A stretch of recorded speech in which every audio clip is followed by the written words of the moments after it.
ọmọ ìyá méjì ṣọpẹ́. Èdùà ló fún wọn lọ́lá tó jẹ́ kí wọn ó bá yọ̀dé.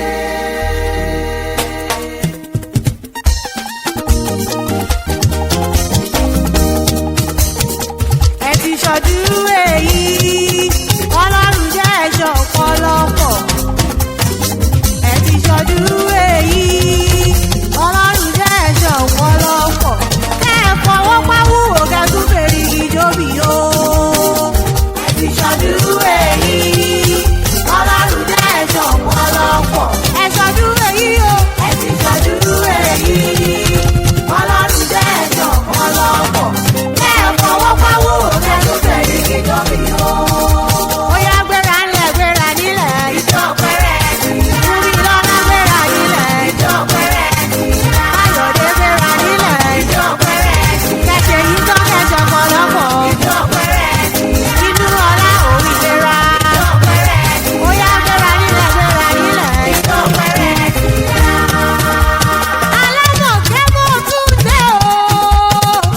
Èmi lọ́mọ amúrù mẹ́fà yábọ̀ gbẹ̀dọ̀ ẹ̀ta gbérí gègé èjì búkú kúròdò. Èyí nílá erírì ẹ̀ẹ́dẹ́gbòrò dẹ́ṣẹ́ mo tún dé. Ọmọ ìyá méjì yìí ló gbé mi débi o. Òní ọjọ́ karùn-ún oṣù kẹwàá ní ṣàyájọ́ ọjọ́ tí oríire òun ìdùnnú gbọ́gà fi kalẹ̀ sínú ẹbí kan lára ọ̀tọ̀. Bámi tẹ́lẹ̀ ìlóríire yìí jẹ́ o.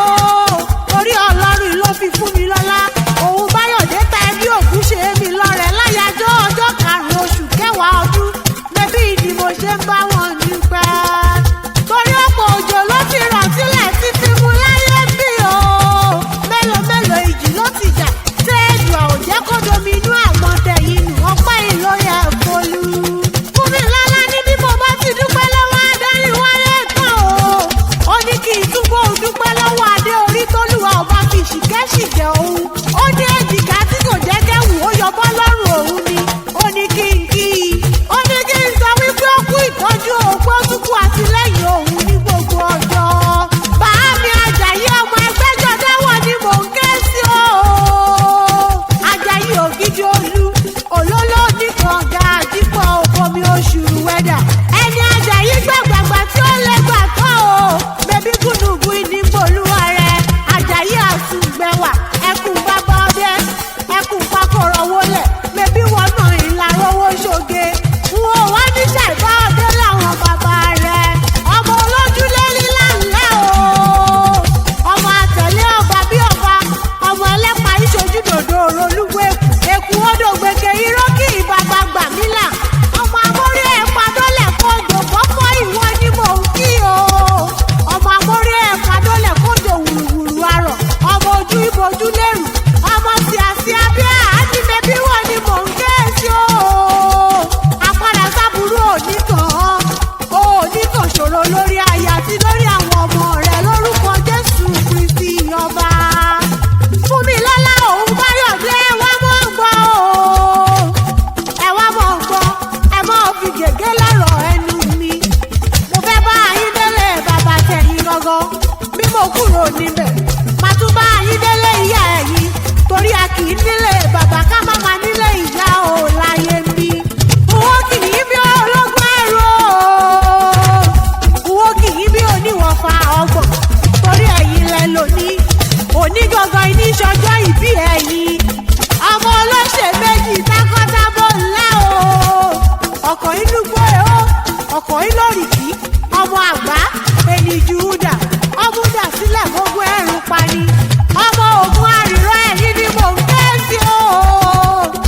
Àrìmọ̀ ríran mẹ́bí ní sọ́ òkú gbọ̀ngbọ̀n ilẹ́gbẹ̀ṣà. Ọmọ gbàsúgbàsè. Ọmọ gbàsúgbàsè. Ọmọ gbàsúgbàsè. Ìṣọ̀bùrìn hàn lọ́nù. Ìkíni gbà lérí ògiri mọ̀ dákúndẹ́gbẹ́nu. Ọmọ tẹ́níkù padẹ́gbẹ̀ṣà yájò kólẹ̀. Ọmọ amábẹ́rẹ́ kú yókì ìdógbèrìgbè máa ya gúúsù jẹ. Ó tún dìlé ìyá ẹ̀yìn.